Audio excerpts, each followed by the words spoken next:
kita pasti akan diuji oleh sesuatu yang kita paling takutkan akan terjadi.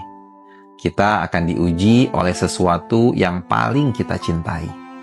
Kenapa kita diuji seperti itu? Karena Allah ingin melihat seberapa besar keimanan dan keyakinan kita kepada Allah.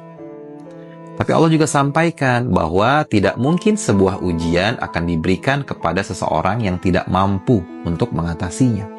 La yukallifullahu nafsan illa wus'aha. Tidak mungkin Allah memberikan ujian di luar batas kemampuan sang hamba. Sehingga Allah pasti akan memberikan solusi, Allah pasti akan menempatkan kita dalam situasi yang memang bisa kita atasi. Dan siapa sebaik-baik sandaran hidup, siapa sebaik-baik yang akan bisa menolong kita? Allah. Hasbunallah wa ni'mal wakil, ni'mal maula wa ni'mal nasir.